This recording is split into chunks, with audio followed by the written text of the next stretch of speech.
बच्चों, इसी लाइन के साथ आपका मेरे YouTube channel maths with Rakesh पर स्वागत है। आज हम लोग क्वेश्चन 70 और उससे आगे का क्वेश्चंस करेंगे। आगे देखते हैं क्वेश्चन 70 क्या कहता है। कह रहा है कि एक व्यक्ति, देखिए सीजीएल मेंस 2020 का, सीपीओ प्री 2019 और 20 दोनों का क्वेश्चन है ये, कि मतलब ये very very important VVI questions में है। अच्छा, क्वेश्चंस में कुछ बहुत ज़्यादा खास नहीं है, बस जैसे जैसे कह रहा है वैसे वैसे क्वेश्चंस को रखते जाना। इसमें कोई विशेष कॉन्सेप्ट नहीं है, इसमें जितना लेंदी दिख रहा है उतना है नहीं। वो कह रहा है एक व्यक्ति का मासिक वेतन 1,60,000 रुपया था। वह 3 मदों, व्यक्तिगत और पारिवारिक खर्च मतलब पर्सनल एक्सपेंडिचर, कर, टैक्स और एजुकेशन लोन पर खर्च करता है। शेष धन उसकी बचत है, बाकी उसकी बचत होती है। तो कह रहे मान लेते हैं 100 रुपया अर्न करता है, बाकी जो खर्च करता है उसके बाद जो बचता है उसकी बचत है। अब ये दिया हुआ है कहाँ कहाँ कैसे कैसे खर्च करता है, और फिर कह रहा है कि ये पर्सनल लोन पे इतना कर रहा है, एजुकेशन पे इतना कर रहा है, इस तरीके से दिया हो। आगे कह रहा है कि जब उसके वेतन में 30% की वृद्धि हुई और वेतन अब जो 100 रुपया था वो बढ़ करके 130 रुपया हो गया, तो उसने पी का प्रतिशत स्तर पहले जितना रखा। अब फिर क्या आया, वेतन बढ़ने के बाद इसी सब मद में वो अलग अलग प्रतिशत खर्च कर रहा है। अब रखते हैं हम लोग डेटा को, क्या क्या जो कह रहा है। तो सबसे पहले क्या कह रहा है कि इनकम, हम लोग इनकम मान लेते हैं कि 100 रुपया है, इनकम ले लिए हम लोग, इनकम ले लिए। उसके बाद क्या कह रहा है आपका कि पर्सनल एक्सपेंडिचर, पर्सनल एक्सपेंडिचर को हम लोग पी से डिनोट कर लिए, तो यहां हो गया हमारा पी हो गया। उसके बाद है एजुकेशनल लोन, तो यहां हम लोग रख लेते हैं ई रख लिए, एजुकेशनल लोन हो गया आपका, ई रख लिए। उसके बाद क्या कह रहा है, टैक्स, तो यहां हम लोग टैक्स रख लिए, टैक्स रख लिए। ठीक है, अब जैसे जैसे कह रहा है वैसे करते चलते। मान लेते हैं इनकम 100 रुपया है, इनकम उसका मान लेते हैं 100 रुपया है।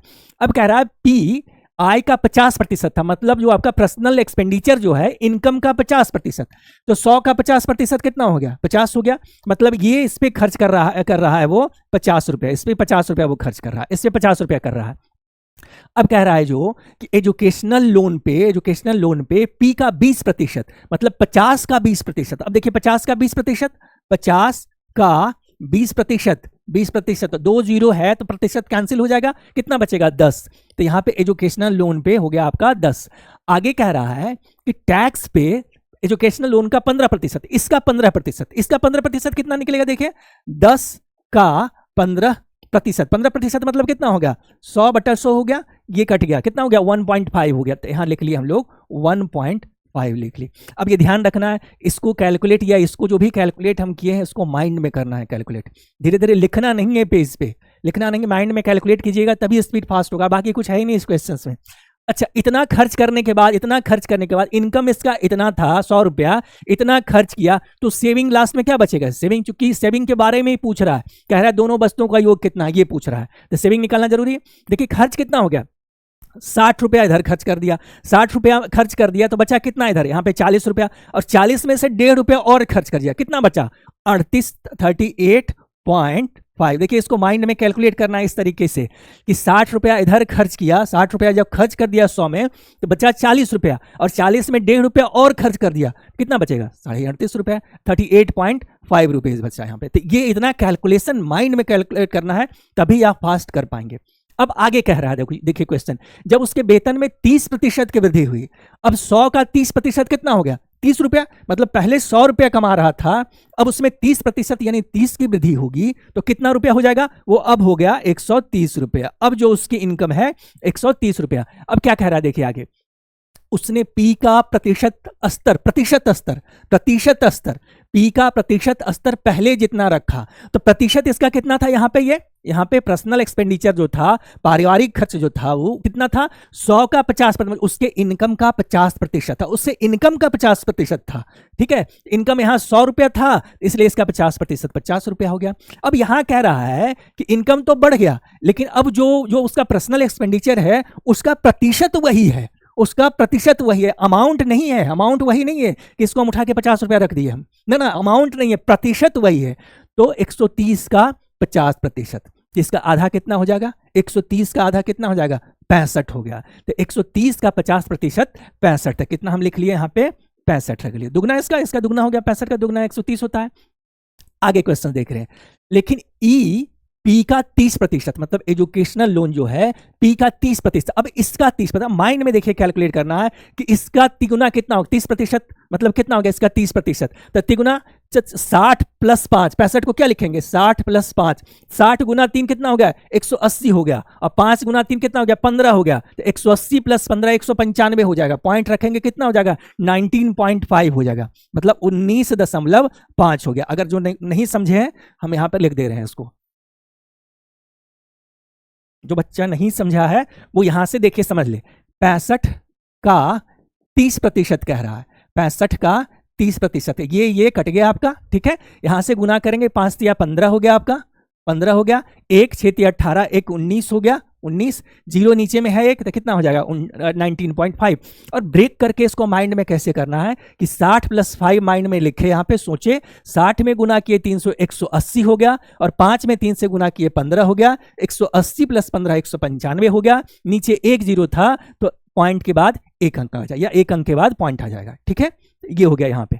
अब नेक्स्ट देखिए क्या कह रहा है कि और टैक्स जो है एजुकेशनल लोन का 20% है, इसका 20%। अब देखिए इसको माइंड में कैसे कैलकुलेट कीजिएगा, यही सब चीज है जिसपे टाइम सेव किया जाता है। इसका कितना हो गया 20% हो गया, 20% यहां पे आप जैसे पहले रख लेते हैं, इसको देखते हैं हम लोग क्या आता है। इसका 20%, इसका 20% कितना हो जाएगा 19.5 का 20%। देखिए आसान, कितना आसान माइंड में कैलकुलेट करना, 19.5 का दुगना, तो 19 का दुगना हो गया कितना 38, और 0.5 का दुगना 1 कितना हो गया 39 हो गया, और यहाँ पे 0 तो 3.9 हो जाएगा, यहाँ पे यहाँ क्या हो जाएगा 3.9। अब ये इस चीज को बिना लिखे हुए कैलकुलेट करना था, कैसे करना था, जैसे ही 20% देखे तो 19.5 का 20% मतलब 2 से इसको गुना करना ही करना है, एक जीरो से जीरो कट जाएगा, ये माइंड में इमेजिन करना है कि एक जीरो से जीरो कट जाएगा, इसका दुगना 39 होगा, इसका दुगना हो जाएगा, और नीचे एक जीरो है तो पॉइंट आ जाएगा, ये हो गया, निकल गया आपका। मतलब इतना खर्च होता है। अब उसकी इनकम 130 रुपया था, खर्च इतना जब होता है तो अब उसकी सेविंग कितनी होगी। अब देखते हैं खर्च कर कितना रहा है। फिर से देखिए यहाँ पे ये करना है, इस चीज को समझना है, इस चीज को कितना हो गया देखिए 65 रुपया खर्च कर रहा, इनकम 130 रुपया था, तो कितना बचा यहाँ पे बचा 65 रुपया। 65 में से साढ़े, अब ये कितना हो गया 19.5 3.9 कितना हो गया आपका 19 और 3 22 हो गया, तो 65 में से 22 घटा कितना बचेगा आपका यहाँ पे,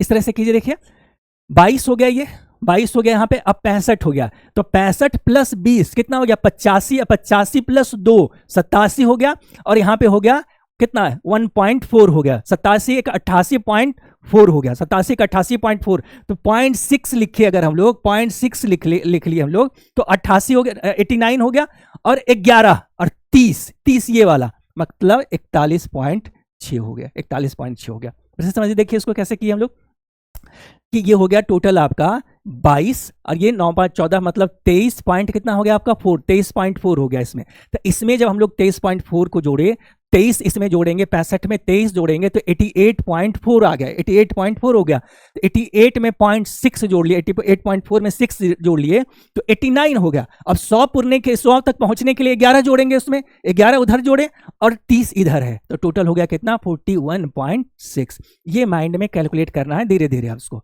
इस चीज को। आगे क्या कह रहा है क्वेश्चन में, यहां तक तो हो गया, जो भी इंफॉर्मेशन दिया बस सिर्फ रखे हैं, अभी तक कुछ नहीं किए। आगे क्या कह रहा है, दोनों वस्तुओं का योग कितना है, दोनों वस्तुओं का योग कितना है, योग दोनों वस्तुओं का कितना है। अच्छा देखिए यहां दिया हुआ है कि हम लोग तो यूनिट में माने हैं कि शुरुआती वेतन जो है 100 रुपया है, लेकिन यहां दिया हुआ है क्वेश्चन में 1,60,000, मतलब इस 100 यूनिट का वैल्यू 1,60,000 के बराबर है। तो यहां जो जोड़ने के बाद आएगा वो कितना आ जाएगा आपका, देखिए इसको जोड़िए, पॉइंट हो गया आपका 1, 8 प्लस 1 9, 0 हो गया, 4 3 7 1 8 हो गया, 80.1 हो गया, 80.1 यूनिट, यानी हो गया आपका देखिए कि 100 यूनिट का वैल्यू दिया हुआ है कितना 1,60,000, 1,60,000। तो 1 यूनिट बराबर कितना हो गया, 2 जीरो कट गया आपका, कितना हो गया आपका 1600 हो गया, 1 यूनिट बराबर हो गया आपका 1600 हो गया, 1 यूनिट 1600 हो गया, तो 80.1 यूनिट, 80.1 यूनिट बराबर कितना होगा 16 से इसमें हम लोग गुना कर देंगे, 16 से गुना करेंगे कितना हो जाएगा, देखिए यहाँ पे 16 1 इंटू 16, 16 हो गया, और 128 होता है तो कितना हो गया देखिए 128, यहाँ पे 128 160, देखिए ये हो गया 128 और 160 हो गया। 16 से इतना गुना करेंगे, 16 गुना 8 मतलब 801 हो जाएगा, तो आ जाएगा इतना, ये हो गया गुना। तो आपका कितना हो गया 128, ये 1 और एक 0 पॉइंट है तो कैंसिल हो जाएगा, बचा आपका ये हो गया, सॉरी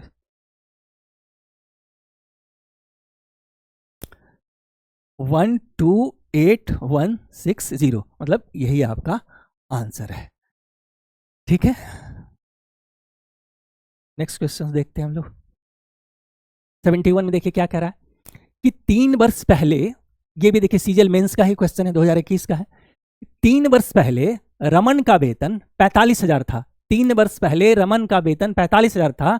उसके वेतन में पहले, दूसरे तथा तीसरे वर्ष में 10%, A%, 20% की वृद्धि हुई। अभी देखिए सक्सेसिव का है ये, है ना, ये जो है आपका इसमें सक्सेसिव मतलब क्या, क्रमिक वृद्धि। ठीक है, लगातार वृद्धि हो रही है, पहले वर्ष इतनी वृद्धि हुई, दूसरे वर्ष इतनी हुई, तीसरे वर्ष इतनी, लगातार वृद्धि, लगातार कमी, या वृद्धि फिर कमी, फिर वृद्धि फिर कमी, अगर इस तरीके का उसको हम लोग कहते हैं कि ये सक्सेसिव का क्वेश्चन है। ठीक है, उसमें हम लोग क्या करते हैं, मल्टीप्लाई करते हैं, इतना प्रतिशत, इतना गुना, इतना गुना, इतना, ये इसी को क्रमिक वृद्धि या सक्सेसिव का कॉन्सेप्ट कहते हैं। तो देखिए जो कह रहा है वैसे हम लोग रख लेते हैं पहले। ठीक है, कि कह रहा है ये आपका फर्स्ट ईयर का हो गया, आपका फर्स्ट ईयर, ये हो गया सेकेंड ईयर, ये हो गया आपका थर्ड ईयर, ये हो गया इनिशियल, उसकी इनिशियल सैलरी जो है, और ये उसकी फाइनल सैलरी हो गई। ये इनिशियल और ये फाइनल हो गया आपका। ठीक है, ये हो गया आपका पहले वाला, और ये हो गया अब वाला हो गया आपका। यहाँ पे अब देखिए, यहाँ पे कह रहा है उसके पहले वेतन में, उसके वेतन में पहले, दूसरे तथा पहले साल कितना हो गया इंक्रीजमेंट, 10%। 10%, यहाँ पे ये ध्यान रखना कि 10% बराबर क्या हो गया, 1/10। मतलब अगर उसकी सैलरी पहले 10 रुपया थी तो उसका 10% जो 1 के बराबर है उतना इंक्रीजमेंट हुआ। मतलब पहले साल में अगर सैलरी 10 रुपया थी तो अब बढ़ के कितनी हो गई, 11 रुपया हो गई। पहले सैलरी 10 रुपया थी तो अब बढ़ करके 11 रुपया हो गई। अच्छा, दूसरे साल में क्या कर रहा है कि A%, अब नहीं, जो 10% उसका वैल्यू A दिया वही निकालना है हमको। तो हम मान लेते हैं कि पहले उसकी सैलरी X रुपया थी, अब बढ़ के कितनी हो गई, Y रुपया हो गई। पहले सैलरी X रुपया थी, अब बढ़ के Y रुपया हो गई आपकी। अब कह रहा है कि उसके बाद तीसरे साल 20% की वृद्धि हुई। तो 20% देखिए लिख लेते हैं, 20% बराबर कितना, 1/5 हो गया आपका। मतलब पहले उसकी सैलरी 5 रुपया थी, उसमें 20% बढ़ा। सैलरी पहले 5 रुपया थी, उसमें 20% बढ़ा। 20% मतलब 1 रुपया, 5 का 20% 1 रुपया हो गया, प्लस 1 मतलब 5 + 1 6 हो गया। पहले सैलरी 5 रुपया थी, अब सैलरी 6 रुपया हो गई आपका। ठीक है, अच्छा देखिए इसी को हम ऐसे करके भी लिख सकते हैं कि 11/10 गुना आपका 11/10 हो गया आपका ये x और ये y, और इंटू हो गया 6/5। इस तरीके से भी लिख लेते हैं, इस तरीके से लिखते हैं। फिर ये हो गया आपका, ये यहाँ से जो सेम जो ये है वही ये है आपका, दोनों तरीके से लिख सकते हैं इस चीज को। तो करना क्या है इसमें, इससे हमको मल्टीप्लाई कर लेना है। क्या करना है, इससे मल्टीप्लाई कर लेना है। अच्छा, कैंसिल भी होता है, देखिए इसको क्रॉस कैंसिल करना है, क्रॉस कैंसिल, ये सीधे सीधे नहीं करना है, 5 दूना 10 नहीं कर लेना, इसके साथ करना है।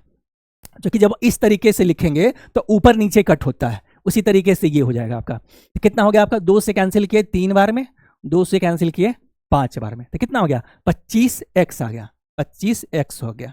और ये हो गया यहाँ पे कितना 11y हो गया, 25x और 11y हो गया आपका।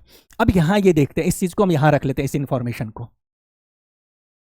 मतलब ये हो गया यहाँ पे 25x और ये हो गया 11y हो गया। अब ये देखिए दिया पहले वर्ष, ये क्या निकला, ये क्या निकला, जो उसका मूल वेतन था, मूल वेतन था। और ये क्या निकला, जो अब है बढ़ने के बाद जो हुआ आपका। तो ये किसके बराबर है, ये बराबर है 45,000 के, 45,000 के, ये बराबर है 45,000 के। अब देखिए कितना गुना, 5 से इसको कैंसिल कीजिए, 5 से 25 25 हो गया। और ये कितनी बार में कटेगा, ये कितनी बार में कटेगा, ये 90 बार में। और ये हो गया कितना आपका, फिर 18 हो गया, मतलब 1800 हो गया, 1800 हो गया।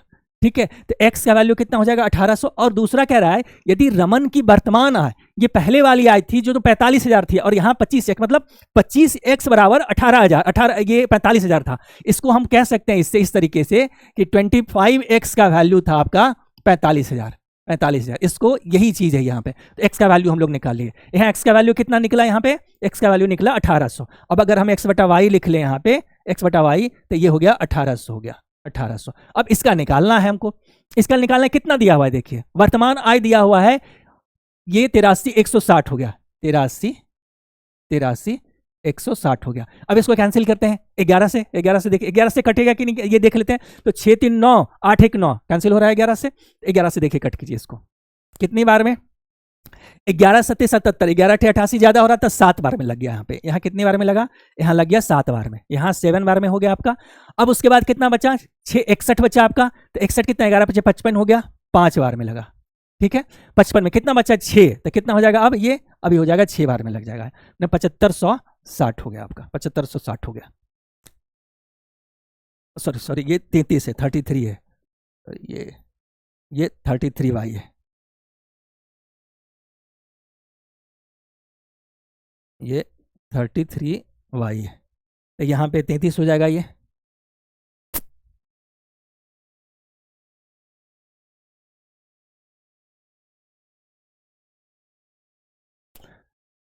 ग्यारह से 11 इसको इतनी बार काटा और इसको 3 बार में काटा। अब ये 3 से कैंसिल हो जाएगा यहाँ पे, कितना, ये हो गया 25 और ये हो गया 20 हो गया। तो y का वैल्यू कितना निकल गया, y का वैल्यू निकल गया 25 और 20। देखिए 0 से 0 कैंसिल कर लिए। अब यहाँ देखिए ये कटेगा आपका 9 से कटा ये कितनी बार में, 20 बार में, और ये कितना कटा 9 से 28 बार में, 28 गुना 9 मैंने 28 9 252 मैंने 252 होता है, तो ये कट गया यहाँ पे 28 बार में। और इसको 4 से कैंसिल करेंगे हम लोग तो कितना हो जाएगा, यहाँ हो जाएगा 5 और यहाँ हो जाएगा 7।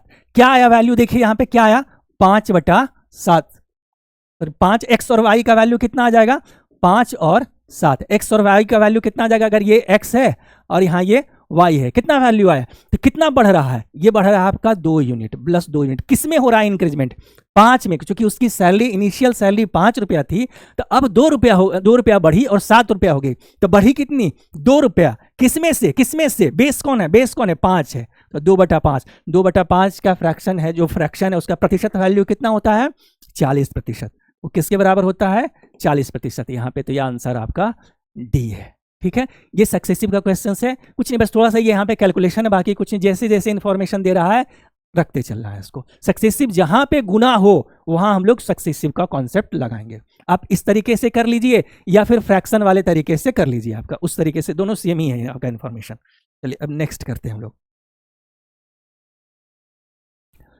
72 कह रहा है, ये देखिए CHSL मेंस 2020 का क्वेश्चन है। क्वेश्चन कह रहा है कि गीता एक अपार्टमेंट खरीदती है और उसके लिए EMI का भुगतान करती है। उसकी मासिक आय 80,000 रुपये है। वो अपने बच्चों की शिक्षा पर 15%, घरेलू मामलों पर 40%, 10% GPF में भेजती है, 15% बचत बैंक खाते में बचाती है, शेष राशि से वह EMI भरती है। गीता EMI पर प्रति माह कितना भुगतान करती है। तो आसान क्वेश्चन है, इसमें तो कुछ है ही नहीं क्वेश्चन में, सब टोटल खर्च हम निकाल लिए। 100 मान लेते हैं, उसका इनकम 100 है, 100 यूनिट है उसका आय, इनकम उसका हो गया आपका कितना 100 यूनिट है, इनकम आय उसकी 100 यूनिट के बराबर है आपका। अब जो टोटल खर्च कितना कर रही है, वो टोटल खर्च हो गया आपका, देखिए यहाँ पे 40 10 50 और ये 65 हो गया, 65 + 15 कितना हो गया 70 80 हो गया। तो बचा कितना आ रहा है, सेविंग कितनी हो रही है उसकी, सेविंग जो हो रही है वो उसकी सेविंग हो रही है इसकी 20%। बचत खाते में ये जो बचा उसका शेष रिमेनिंग हो गया, रिमेनिंग सेविंग नहीं उसको कह सकते हैं आप, उसको रिमेनिंग कीजिए। रिमेनिंग कितना है, ये 20 यूनिट 100 यूनिट कर रही है। अगर 100 यूनिट उसका इनकम है तो सब चीज खर्च करने और बचाने के बाद अब उसके पास 20 यूनिट के बराबर है। और ये 20 यूनिट जो आपका क्या है वो EMI है। तो कह रहे गीता EMI पर प्रति माह कितना भरती है ये, तो उसका इनकम जो हम लोग मान रहे थे यहाँ पे 100 यूनिट इनकम मान रहे हैं, वो बराबर है कितना 80,000 के बराबर है, वो बराबर 80,000 के। तो 100 यूनिट का वैल्यू जो हो गया वो 80,000 है, 100 यूनिट का वैल्यू 80,000 है, तो 20 यूनिट का वैल्यू कितना होगा, यही क्वेश्चन है। तो कितना हो जाएगा, देखिए इसका कितना गुना हुआ, 2 0 से 0 कैंसिल, कितना हो गया इंटू 800, इसका 800 कितना हो जाएगा, इसका 800 हो गया आपका 16,000। 16,000 इसका इनकम है। तो क्वेश्चंस में तो कुछ था ही नहीं विशेष, जो खर्च करने के बाद और बचाने के बाद जो बच रहा है राशि उसको ईएमआई के रूप में दे रही है। 100 माने हम लोग इतना खर्च करने के बाद इतना बच रहा उसको वो ईएमआई भरती है वो, ठीक है। इनकम बराबर दिया हुआ इतना निकाल लिया हम लोग। नेक्स्ट क्वेश्चन देखते हैं। कह रहा एक आदमी अपनी आय का 58% खर्च करता है, उसकी आय में 30% की वृद्धि होती है और उसका व्यय भी 25% बढ़ जाता है, तो बताइए उसकी बचत में कितने प्रतिशत। अब इस तरीके का क्वेश्चन हम लोग बहुत कर चुके हैं, लेकिन मेरा इस क्वेश्चन को लेने का इरादा सिर्फ इसीलिए था कि कैलकुलेशन देखते हैं, कैलकुलेशन कैसे करते हैं हम लोग, क्योंकि इस तरीके का कॉन्सेप्ट हम पहले कर चुके हैं। तो देखिए देखते हैं। SSCGD 2024 का क्वेश्चन है, income, expenditure plus saving. Income मान लेते हैं कि 100 रुपया हो गया इनकम, आय का 58% खर्च कर देता है, तो 58 रुपया खर्च किया, 58 रुपया खर्च कर दिया, बचाया कितना, 100 में से 58 जाएगा, कितना बचेगा, 42 हो गया आपका। 42 रुपया वो सेविंग कर रहा है, 58 2 60 और 40 100 हो गया आपका। आगे क्या करें, उसकी आय में 30% की वृद्धि होती है, तो इसका 30% बराबर कितना, इसका 30% हो गया, 30 रुपया हो गया। उसका व्यय भी 25% बढ़ जाता। अब इसीलिए मैंने ये इस क्वेश्चन को हम लिए थे कि 25% कैसे निकालेंगे हम लोग। तो 25% कैसे निकालते हैं, ध्यान दीजिए उस चीज को कि 58 है, 58 का 50% कितना हो गया, 29 हो गया। 58 का माइंड में कैलकुलेट करना है, 58 का 50%, 29 दूना 58, इसका आधा 29 होता है, तो 50% हो गया, 29 हो गया। और 29 का आधा, चूंकि 25% मतलब इसका 1/4, तो 29 का आधा कितना होगा, 14.5 हो जाएगा। कितना हो जाएगा, 14.5 हो जाएगा। तो बस इस क्वेश्चन में सिर्फ ये रखना है कि इसको हम कैलकुलेट करें। कॉन्सेप्ट तो आप पहले से पढ़ चुके हैं, पहले हम बता चुके हैं इस चीज में, है ना। कैलकुलेट कैसे करेंगे, क्योंकि सब आंसर पॉइंट में है। आप ये 14.5 हो गया आपका, 30 रुपया बढ़ा, टोटल निकालने की जरूरत ही नहीं है, जितना इंक्रीजमेंट हो रहा है बढ़ रहा है। यहाँ 30 रुपया आपका इनकम बढ़ा और इधर खर्च बढ़ गया 14.5 रुपया। अब सेविंग कितना बढ़ेगा, 30 रुपया बढ़ा, 14.5 इधर खर्च कर रहे हैं, एक्स्ट्रा हो गया आपका, तो बच कितना रहा है, तो 30 में से 14.5 कितना हो जाएगा, अगर 0.5 यहां जोड़ेंगे तो 15 हो जाएगा, और 15 15 30 हो जाएगा, मतलब 15.5 हो गया। इधर इंक्रीजमेंट, इधर कितना बढ़ा, सेविंग कितना बढ़ा, 15.5 बढ़ गया आपका सेविंग। अब क्वेश्चन क्या कह रहा है, तो उसकी बचत में वृद्धि प्रतिशत, कुछ है ही नहीं क्वेश्चन में, तो वृद्धि प्रतिशत, अब इसी का प्रतिशत निकालने के लिए कह रहा है वैल्यू, तो बढ़ा कितना, 15.5 बटा 42, और कितना, 100%। 100% से गुना करते हैं, ध्यान रखना है, जब प्रतिशत में चेंज करते हैं तो सिर्फ 100 से नहीं करते हैं, 100% से करते हैं, ठीक है। अब यहाँ पॉइंट हटाने के लिए क्या करते हैं हम लोग, एक 10 यहाँ एक 0 डाल दिए, ये पॉइंट हट गया, कैंसिल हो गया आपका। और थोड़ा सा और इसको कीजिए, कैलकुलेट इसको करते हैं हम लोग। यहाँ पे कितना हो गया है इसको, हम लोग अगर ये 50 हो गया, 50 हो गया आपका, 50 हो गया, ये हो गया 21 हो गया आपका, 50 हो गया, 21 हो गया। यहाँ कितना बचा, देखिए यहाँ पे 25 25 5, मतलब इतना हो गया है, 21 हो गया, अब प्रतिशत हो गया है,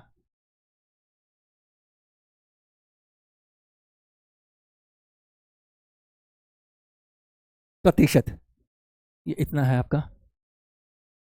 कितने बार में, देखिए 21 से लगाएं, कितनी बार में, 21 या 63, 63, यहाँ सब में 3 सब में, अच्छा 21 या 63, 21 84 ज्यादा हो जाएगा यहाँ पे, तो 3 हो गया। तो एक ही ऑप्शन देखिए आपका, ये 36.9% हो गया आपका, 36.9% हो गया। ये ध्यान रखना, बस यही कैलकुलेटिव, कैसे कैलकुलेट करेंगे इसको, इस कारण से मैं इस क्वेश्चन को लिया था।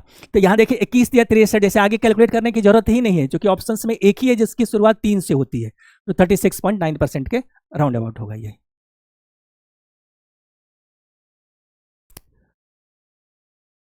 देखिए नेक्स्ट क्वेश्चन कह रहा है कि सीपीओ 2022 प्री का है, अच्छा 77। अब इसके पहले जो क्वेश्चन है, इसके बीच में 3 क्वेश्चन में छोड़ा, वो आपका क्वेश्चन 17 के, सॉरी क्वेश्चन 70 के जैसा ही है। आप लोग उसको ट्राई करिएगा, उसी कॉन्सेप्ट पे बेस्ड है। अगर क्वेश्चन नहीं बनेगा तो आप वीडियो में कमेंट करके लिखिएगा, हम उस पर अलग वीडियो बना देंगे। तो अब आते देखते हैं उसको 3 क्वेश्चन हम बीच में है, जो 70 के टाइप का, उसको हम छोड़े हैं। तो 77 हो गया आपका। भवानी ने अपनी मासिक आय का 15% अपने बच्चों की शिक्षा पर, 20% भोजन पर खर्च किया, शेष में से 40% उसने कपड़ों पर और 30% परिवहन पर खर्च किया। इन सभी खर्चों के बाद उसके पास इतना पैसा बचा, तो बताइए भवानी की मासिक आय कितनी। ये भी आसान क्वेश्चन से ज़्यादा टफ नहीं है। तो मान लेते हैं मासिक आय कितनी, चलिए लिख लेते हैं हम लोग, expenditure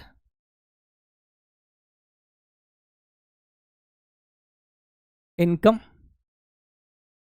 expenditure plus saving. Income अगर 100 रुपया है, 100 रुपया है, कितना कर रहा है, सब टोटल खर्च कर रही है, उसमें कितना हो गया आपका मासिक आय का 15% अपने बच्चों की शिक्षा पर, 20% भोजन पर, शेष में से 40% उसने अपने कपड़ों पर और 30% परिवहन पर खर्च किया।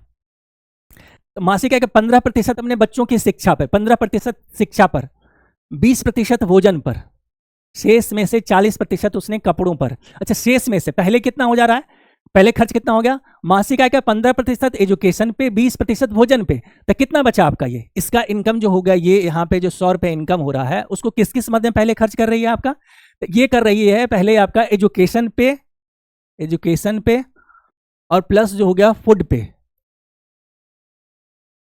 कितना हो गया 35% कर रही है, 35 कर रही है, 35। इसका 35%, 100 का 35% कितना हो गया, 35 हो गया आपका इधर।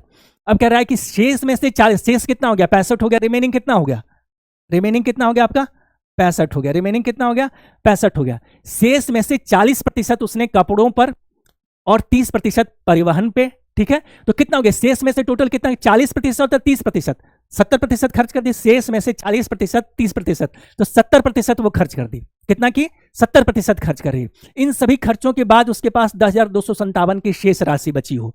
अब 70% खर्च की, शेष जो बचा उसका मैंने 65% का 70% खर्च कर दिए 65 यूनिट का, तो बचा कितना 30%। वो 30% इसके बराबर है, 65 का 30%, इसका 30%, इसका 30% बराबर है 10,257। एक बार फिर से देखते हैं क्वेश्चन को, समझते हैं। क्वेश्चन कह रहा है भवानी ने अपनी मासिक आय का 15% अपने बच्चों की शिक्षा पर, 20% भोजन पर, 20% भोजन पर खर्च किया। अब देखिए मासिक आय मान लेते हैं भवानी की 100 रुपया है, ठीक है। तो पहले जो वो मासिक आय का 15% है, 100 का 15% 15, 20% 20, तो 35 टोटल तो खर्च कर ली, 35 खर्च कर ली। तो 100 में से हम लोग 35 निकाल लिए, यहाँ पे जो इतना खर्च किया। अब इधर कितना रिमेनिंग कितना बच रहा है 65, क्योंकि कह रही है आगे क्वेश्चन कह रहा है शेष में से मतलब 100 में 35 खर्च करने के बाद अब उसके पास शेष कितना बच रहा है 65 बच रहा है। 100 में 35 खर्च करने के बाद उसके पास अब 65 रुपया बच रहा है। तो 65 का उसके बाद कह रहा है उसमें से 40% कपड़ों पे, 30% ट्रैवलिंग पे, 40 कपड़ा पे और ट्रैवलिंग पे खर्च करने के बाद तो 40 + 30 कितना हुआ 70%। अब बच कितना रहा है 30%। 30% किसका, इसका 30%, इसका 30%, 30%, 65 का 30%, ठीक है। इन सभी खर्चों के बाद उसके पास 10,257, मतलब इसका 30% इतने के बराबर है। तो कह रहा है बताइए भवानी की मासिक आय क्या है। तो इसका वैल्यू इतना, तो 100 यूनिट का वैल्यू कितना, यही क्वेश्चन आपका है। अब इसको कैलकुलेट कर लेते हैं यहाँ पे हम लोग, ये यहाँ देखते हैं 100 यूनिट के बराबर, यहां 30%, 100, 10,257, ये कट गया, कैंसिल हो गया। इसको हम लोग पहले 3 से कैंसिल कर लेते हैं, कितना हो गया 34 तिया 102, 34 और फिर 19 तिया 57 हो गया, ये हो गया यहाँ पे, ये कैंसिल हो गया आपका। अच्छा 2 से इसको हम लोग कैंसिल कर लेते हैं, सॉरी 5 से कैंसिल करते हैं, 5 हो गया, 13 बार में इसको काटा इसको, और 5 इसको 2 बार में काट दिया। अब 13 से इसको कट कर लेते हैं, तो 13 दूना 26, 13 दूना 26 हो गया, ये 2 हो गया आपका। 26 में 2, ये 2, तो 26, 34 में से 26 कटेगा, कितना बचेगा आपका 8 हो गया, 26 8 34 हो गया, 81 हो गया। तो 13 6 78, 6 बार में लगा आपका, 3 बचा, 78, 81 में से 78 गया, 3 हो गया, तो 39 हो गया आपका। कितना हो जाएगा यहाँ पे 13 39, मतलब 3 बार 263, और ये मल्टीप्लाई कर लेंगे हम लोग, तो 1 यूनिट का वैल्यू कितना आ गया आपका, क्रॉस मल्टीप्लाई करेंगे तो हम लोग 3 दूना 6, मतलब 5200 माने 526 आ गया। तो 100 यूनिट का वैल्यू कितना आ गया 00। आंसर कौन सा हो गया, ये वाला आंसर हमारा सी हो गया आपका, ठीक है। क्वेश्चंस अच्छा, ठीक क्वेश्चंस, ठीक ठाक क्वेश्चंस है ये, है ना। नेक्स्ट देखते हैं, ये भी सीपीओ का ही क्वेश्चन है। क्वेश्चन क्या है, क्या कह रहा है कि स्वास्तिक अपनी आय का 20% बचाता है, स्वास्तिक अपनी आय का 20% बचाता है, जबकि शेष राशि भोजन किराया बाकी सभी खर्च जो भी दिया हुआ इन्फॉर्मेशन। तो पहले हम लोग रख लेते हैं कि इनकम कितना है, खर्च कितना करता है और बचाता कितना है। तो 100 रुपया उसका इनकम है, खर्च करता है 20 रुपया, बचा रहा है वो 80 रुपया। पहले ये इन्फॉर्मेशन बेसिक रख लेते हैं। आगे क्या कह रहा है, शेष राशि, जबकि शेष राशि भोजन, किराया, शिक्षा, मतलब 20% बचाने के बाद जो शेष बचता है, तो 100 रुपये अर्न कर रहा है, 20 रुपया खर्च कर रहा है, 20 रुपया सेव कर रहा है, खर्च कितना हो रहा है? इतना। इसी को कहाँ कहाँ खर्च कर रहा है? भोजन पे, किराया पे, एजुकेशन पे और शॉपिंग पे खर्च कर रहा है। अब कह रहा है आय का 15% भोजन पर खर्च किया जाता है। आय का 15% जो है वो किस पे खर्च किया जाता है? भोजन पे किया जाता है। तो खर्च तो यही आपके पास अब 80 रुपया ही है, 20 रुपया आप बैंक में रख दिए निकाल के, 80 रुपया है, इसी में से घर चलाना है ना। तो इसके लिए क्या कर, अब इसको डिवाइड किया अलग अलग जगह। कहां पे? आय का 15%, आय का 15%, ध्यान रखना है आय कितना है? 100 रुपया है, 100 रुपया, आय 100 रुपया है, इसका 15%, इसका 15% किस पे किया? भोजन पे खर्च किया। कितना? 15%, 15%, 15% का वैल्यू कितना हो गया? 15 हो गया, मतलब 15 निकला। भोजन पे किया, इसका 100 का 15%, 15 हुआ, 15 रुपया वो खर्च कर दिया किस पे? भोजन पे खर्च कर दिया। अब उसके बाद कह रहा है जबकि 12,800 किराए पे, 32,000 शिक्षा पे और बाकी सब अमाउंट में दिया हुआ है। अब सबसे पहले ये हम कर लेते हैं कि अब मेरे पास है कितना? 80 रुपया ही है मेरे पास। 15 रुपया भोजन पे खर्च कर चुके हैं, तो बचा कितना? 80 में से 15 चला गया, तो कितना बचा आपका? 65 बचा, 65 हो गया। ये हो गया आपका 65 हो गया, 65। तो इसको यूनिट के रूप में रख लेते हैं, ठीक है। अब इसी 65 को जो यूनिट है वो अलग अलग मद में यहाँ पे खर्च कर रहा है। तो टोटल खर्च कितना हो रहा? 12,800, 32,000, 7,7200। तो देखिए यहाँ पे जोड़िए, यहाँ पे 12,7200 और 12,800, 200 हो गया, 13,000, 13,007, 20,000 हो गया। अब 20 अब 32 कितना हो गया? 52,000। मतलब वो खर्च कर रहा है कितना? 52,000 खर्च कर रहा है, 52,000 खर्च कर रहा है। आगे क्वेश्चन कर रहा है खरीदारी पर खर्च की गई राशि कुल खर्च का इतना है, तो बताइए भोजन पर, अच्छा भोजन पे कितना पैसा खर्च किया? देखिए, ठीक है।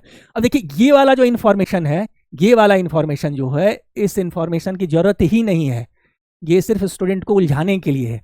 इस इन्फॉर्मेशन की जरूरत नहीं है इस क्वेश्चन में, इसका कोई यूज नहीं है।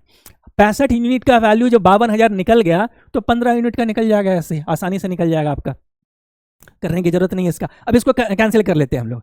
कितना बार? 13 से तो ऑलरेडी दिख रहा है, 13 से कितना हो गया? 4 बार में, 13 कितना हो गया? 5 बार में, ठीक है।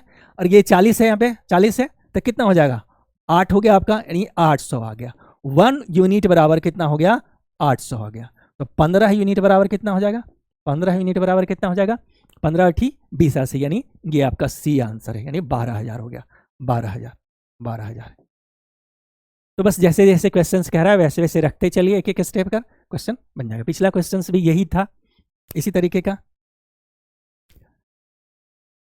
देखिए कह रहा है एक कर्मचारी की मासिक आय 26,500 थी, सीपीओ 2023 प्री का क्वेश्चन है, 26,500 थी और उसका मासिक व्यय 22,000 था।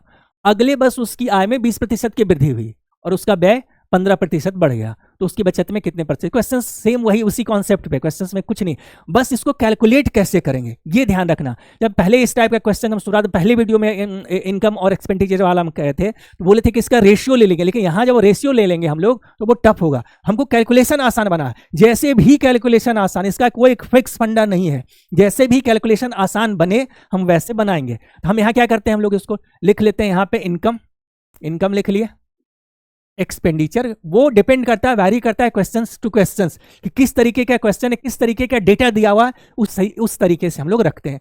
मेन मोटिव एक ही है कि कैलकुलेशन आसान हो और फास्ट हो। एक्सपेंडिचर प्लस सेविंग हो गया आपका, ठीक है। तो इनकम कितना है? 26,500 है, तो हम लोग अगर इसको रख लेते हैं कि 265 रख लेते हैं, 265 रख लिए, 265 या 2650 रख लीजिए। यहाँ पे कितना हो गया? इसको रख लिए हम लोग 220 रख लेते हैं, 2200 रख लिए, 2200 रख लिए, 2200 रख लिए। तो यहाँ पे कितना हो जाएगा? इसमें से घटेगा तो ये हो जाएगा 450 हो जाएगा। इसमें 400 जोड़ेंगे तो 2600 हो जाएगा, 2200 में 400 जोड़ेंगे 2600 और 50 जोड़ेंगे तो 2650 हो जाएगा। अब जैसे जैसे क्यों लिए? क्योंकि कैलकुलेशन थोड़ा आसान हो। अब कह अगले वर्ष उसकी आय में 20% की वृद्धि हो गई। अब इसका 20%, इसका 20%, इसका 20%, इसका 20% कितना हो जाएगा? देखिए 2 जीरो है तो कैंसिल हो जाएगा। कितना हो जाएगा आपका? ये एक दो तरीका है इसका कि 20% मतलब 1/5 हो गया, तो यहाँ से कैंसिल कर लेंगे। यहाँ से कैसे करेंगे कैंसिल? देखिए इसको 200 + 65 लिख सकते हैं, 200 प्लस 65 लिख सकते हैं हम लोग। 265 को 200 प्लस 65, तब 5 से डिवाइड किया 40 हो गया आपका, और 65 को हम लोग किए डिवाइड तो कितना हो जाएगा, 13 हो जाएगा आपका। कितना हो जाएगा, 40 प्लस 13 कितना हो गया, 53 हो गया। तो कितना हो गया आपका यहाँ पे, ये 530 हो गया। या फिर इसका डायरेक्ट 2650 का 20% करते हैं इस तरीके से, 2650 इंटू 20%, 20%, 2 जीरो है तो परसेंटेज कैंसिल है, मल्टीप्लाई कीजिए इसको, 25 दूना ये हो गया आपका कितना, 5 दूना 10 हो गया, 0 1 हो गया, 26 दूना 52, 1 53 हो गया, 530 आना है। आप इस तरीके से कर लीजिए, या फ्रैक्शन 1/5 माइंड में करना है कैलकुलेट। असली चीज ये है कि माइंड में कैलकुलेट, जैसे आपका माइंड अप्रोच लेता है उस तरीके से अप्रोच लेना है। कॉपी पे लिख करके तो आप जैसे कीजिएगा वैसे ही आसान हो जाएगा। माइंड जिस तरीके से अप्रोच लेता है उस अप्रोच, दोनों जानना जरूरी है, दोनों में कैलकुलेशन फास्ट होगा अगर माइंड उस तरीके से अप्रोच ले रहा है तो। चलिए अब नेक्स्ट आते हैं, क्या कह रहा है आपका, 15%, उसका व्यय मतलब खर्च 15%, इसका 15%, सॉरी यहाँ इंटू नहीं, यहाँ हो जाएगा आपका प्लस है, जुड़ रहा है, प्लस 20%, और इसका कितना हो रहा है, 15%, 15%। अब 22 तो का 15%, 2 जीरो है, प्रतिशत हो गया कैंसिल आपका, तो 22 गुना 15 कितना हो जाएगा, 22 को हम लोग क्या लिखेंगे यहाँ पे, 22 को 20 प्लस 2 लिख सकते हैं, 22 को 20 प्लस 2 लिखेंगे तो 15 दुना कितना हो गया आपका 300, और 15 दुना 30, मतलब 300 प्लस 30, 330 हो गया आपका, 330 हो गया आपका। और इधर कितना बढ़ गया मेरा, इधर कितना बढ़ गया, 530 प्लस 330 घटा कितना हो गया, 200 हो गया। तो क्वेश्चन क्या कह रहा है, क्वेश्चन कह रहा है तो उसकी बचत में प्रतिशत वृद्धि निकालें, उसकी बचत में प्रतिशत वृद्धि निकालें, 200 रुपया हो। तो मेन क्वेश्चन, बाकी तो कुछ है, इतना बटा इतना कर दिए निकल गया आपका। मेन ये कि हम कैलकुलेट कैसे करेंगे, माइंड में कैसे कैलकुलेट, कैलकुलेशन फास्ट कैसे बनाएंगे। अब आगे देखते हैं इसका, तो सेविंग कितना बढ़ा है, 200 बढ़ रहा है, 200 बढ़ा, और पहले सेविंग कितना था, 450 था, 450 था। अब देखिए इसको दो तरीका है, एक तरीके कैसे करेंगे इसको, पहले आप क्या कीजिए, एक तो जानते हैं कि प्रतिशत में बदलने के लिए हम लोग 100% से मल्टीप्लाई कर लेंगे, या इसको देखिए डायरेक्ट फ्रैक्शन में ले आइए, 0 से 0 कैंसिल हो गया, हम यहाँ 5 से डिवाइड करते हैं तो कितना हो गया, 4 बार में, यहाँ 5 से डिवाइड करते हैं कितना हो गया, तो कितना आ रहा है, 4/9 आ रहा है, मतलब 1/9 फ्रैक्शन है, 1/9 फ्रैक्शन, इसको प्रतिशत वैल्यू इसका फाइंड करना। 1/9 का कितना होता है प्रतिशत वैल्यू, 1/9 का प्रतिशत वैल्यू कितना होता है, 1/9 का प्रतिशत वैल्यू होता है 11.1/4%, 11.1/4%। हम लोग पहले डिस्कस कर चुके हैं पहले ही वीडियो में, है ना, इसलिए उस टेबल को बार बार रिवाइज करना जरूरी है। अब 1/9 का प्रतिशत इतना हो गया 11 1/9%, ठीक है। अब 4/9 है, 4/9, तो इसमें 4 से गुना करेंगे तो इसमें भी 4 से गुना करेंगे, तो यहाँ 4/9 है तो उसको क्या लिख लेंगे हम लोग, 11 चौक 44, 44, और इसमें भी कर लेंगे तो कितना हो जाएगा, ये होगा 4/9%। जो बच्चा नहीं समझा है तो उसको एक बार फिर से समझ ले इस तरीके से इस चीज को, कि इसको हम लोग 11.1/9 को यहाँ ऐसे लिखते हैं 11 + 1/9, इस तरीके से लिखते हैं 11 अब इसमें हमको 4 से गुना करना हो तो क्या आ जाएगा, देखिए 11 चौक 44, ठीक है, अब प्लस 4/9, और इसको फाइनल क्या लिखेंगे, इसको लिखेंगे 44.4/9 हो गया, इसको इस तरीके से लिखेंगे। और फिर धीरे धीरे जब जिस बच्चे को समझ में नहीं आ रहा हो वो इस तरीके से जाए, और जिसको आ रहा है वो तो डायरेक्ट जाए आपका, कि 4 से मल्टीप्लाई किए 11 चौक 44 हो गया, और यहाँ 4 हो गया, इतना हो गया आपका, ठीक है। अब आगे हम लोग देखते हैं, तो आंसर मेरा कौन सा हो गया, 44.4/9%, मतलब ये हो गया हमारा डी हो गया आंसर डी हो गया हमारा।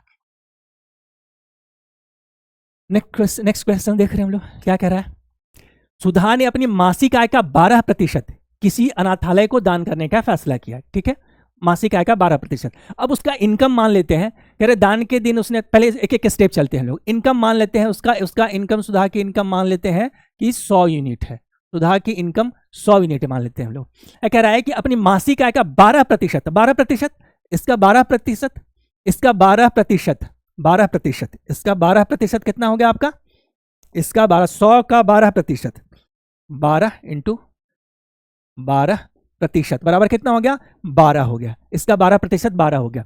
वो अपने इनकम का 12% वो दान देने का डिसीजन ले, दान देने के लिए का डिसीजन ले, लेकिन दान के दिन उसने अपना फैसला बदल लिया, दान के दिन अपना फैसला बदल लिया और 4800 रुपया की राशि दान की, मतलब अपने इनकम का 12% ना दान कर करके वो क्या की, 4800 रुपया दान की, जो उसके द्वारा पहले तय की गई राशि के। तो पहले कौन सी राशि तय की थी, पहले राशि तय की थी अपने इनकम का 12%, यानी 100 यूनिट का जो 12%, 12 यूनिट है पहले जो उसको देना तय की थी, उसका 80% है, इसका 80%, इसका 80% बराबर है 4800। तो 80% बराबर, पहले तो हम इंफॉर्मेशन रख दी यहाँ पे 4800, ठीक है। और क्वेश्चन कह रहा है तो उसकी मासिक आय, यह राशि उसकी मासिक आय का 27%, तो उसकी मासिक आय का 27% कितना है, ठीक है। तो मासिक आय का 27% कह रहा है निकालने के लिए, क्वेश्चन यही है। तो इससे क्या निकल जाएगा, इससे हमको निकल जाएगा फाइनल इसका मासिक आय निकलेगा। अब देखो इसको कैलकुलेट करने का दो तरीका, कि 80% को आप 80/100 करके कैलकुलेट कर लिए, या आप क्या कीजिए कि 80% बराबर हम लोग लिख लेंगे कितना, और ये माइंड में जैसे ही देखे वैसी तरह माइंड में ये क्लिक करना चाहिए, आना चाहिए आपको, स्ट्राइक करना चाहिए कि 20% का वैल्यू 1/5 होता है, 20% का वैल्यू 1/5 होता है, तो 80% जो इसका 4 गुना है, उसका 4 गुना कितना हो जाएगा, 4/5 हो जाएगा। तो 80% का वैल्यू कितना हो जाएगा, 4/5 हो जाएगा। तो यहां हम लोग लिख सकते हैं, इसको डायरेक्ट यहां पे लिख लेंगे कि 12 गुना 4/5 बराबर हो गया 4800। ये स्टेप लिखने की जरूरत नहीं थी, इस स्टेप को हम यहां पे नहीं लिखते, ठीक है। तो 12 चौका 48 हो गया, यहाँ पे ये 100 बचा आपका, तो 1 यूनिट बराबर कितना हो गया, 500 हो गया। 1 यूनिट बराबर कितना हो गया, 500 हो गया। अब ये 27% निकालना है, तो इसका 27% कितना हो जाएगा, 27 यूनिट हो जाएगा। तो 27 यूनिट का वैल्यू कितना हो जाएगा, 27 यूनिट का वैल्यू बराबर 27 गुना 5, 27 गुना 5 कितना होता है, 135 होता है। 27 गुना 5 135 होता है। देखिए ये आपका ऑप्शन डी हो गया, मतलब 13,500, 13,500 इसका आंसर हो गया, 13,500 इसका। बस जैसे जैसे कॉन्सेप्ट कह रहा है, जैसे जैसे क्वेश्चंस कह रहा है, वैसे वैसे रखते जाइए स्टेप को, आंसर अपने आप आता चला जाएगा, ठीक है। आगे कह रहा है इस क्वेश्चन 83 में कि ए की आय बी की आय से 40% कम है, ए की आय बी की आय से 40% कम है। यदि ए की आय में 25% की वृद्धि हो और बी की आय में 40% की वृद्धि हो, तो ए और बी की संयुक्त इनकम कितनी होगी। तो इनकम हम लोग रख लिए, इसका इनकम किसका, ए का रख लिए और किसका रख लिए, बी का रख लिए, A/B बी का रख लिए। ए की आय बी की आय से 40% कम है, तो 40% कितना हो गया, 40% बराबर कितना होता है, 20% का वैल्यू 1/5, 40% का वैल्यू कितना, 2/5 हो गया। 40% का किससे कंपेरिजन है, ए की आय बी की आय से, बी की आय से, तो जिससे कंपेरिजन होता है वो हर होता है किससे भी भिन्न का। तो कितना हो गया, यहाँ पे 5 रख लिए, और कह रहा है 40% कम है, 40% कम है, तो 2 यूनिट कम हो जाएगा, तो घटा लेंगे तो कितना हो जाएगा, ए का इनकम हो गया 3 रुपये, यानी 3:5 में है आपका, ठीक है, 3:5 में है आपका। अब क्या बताया था कि जब भी कैलकुलेशन आसान हो करना हो तो 100 से मल्टीप्लाई कर लेंगे, तो 100 से मल्टीप्लाई कर ले, क्योंकि आगे क्या कर रहा है, यदि ए की आय में 25% की वृद्धि हो, ए की आय में जब वृद्धि होगी तो अब इसका 25% निकालना होगा। तो अगर हम 100 से मल्टीप्लाई कर लेंगे तो आसान होगा, तो इधर करेंगे तो इधर भी कर लेंगे हम लोग। अब ए की आय में 25% की वृद्धि हुई, 25% प्लस 25% प्लस 25%, मतलब कितना हो गया, 75 हो गया आपका। 25%, 300 का 25% बराबर कितना होता है, 75 हो गया आपका, ठीक है। और बी की आय में 40% की वृद्धि होती है, इसकी आय में 40% की वृद्धि होती है, इसका 40% कितना हो गया, 200 के बराबर हो गया। क्वेश्चन आगे कह रहा है ए और बी की संयुक्त आय में प्रतिशत वृद्धि कितनी होगी। तो टोटल वृद्धि कितनी हो जाएगी, टोटल वृद्धि जो आपकी हो गई कितना, 275 हो गया, ये हो गया आपका 275 कितना में से, संयुक्त आय कितना हो गया, संयुक्त आय में कितना हो गया, 800 हो गया, 800 हो गया, 800 गुना 100%, 800 गुना 100%, है ना। प्रतिशत में चेंज करने के लिए 100% से मल्टीप्लाई करेंगे, 100 से मल्टीप्लाई नहीं करेंगे, ये ध्यान रखना है, 100% से मल्टीप्लाई करते हैं। 0 0 ये कैंसिल हो गया आपका, ठीक है। अब 8 से डिवाइड कीजिए, देखिए इसको, 8 तिया 24 हो गया, 275/8 हो गया, 200 आया क्या आपका, 275/8% हो गया। अब देखिए यहाँ पे, अब आप ध्यान रखिए ऑप्शंस पे कि कौन कौन सा, 8 तिया 24 तो सब जगह तीनों है, मतलब आगे भी करना होगा। तो 8 तिया 24 हो गया, यहाँ पे 8 तिया 24 हो गया, बचा कितना, 3 35 हो गया, मतलब अब 4 बार मिलेगा, 8 चौक 32, 34 देख रहे हैं ऑप्शंस में, ध्यान रखना है, 34 एक ही ऑप्शन है, मतलब ऑप्शन क्या हो गया, डी हो गया, 34.38 आपका आंसर है, 34.38। तो पूरा कैलकुलेट करने की जरूरत नहीं है, ध्यान रखते रहिए ऑप्शंस पे। आगे देखते हैं।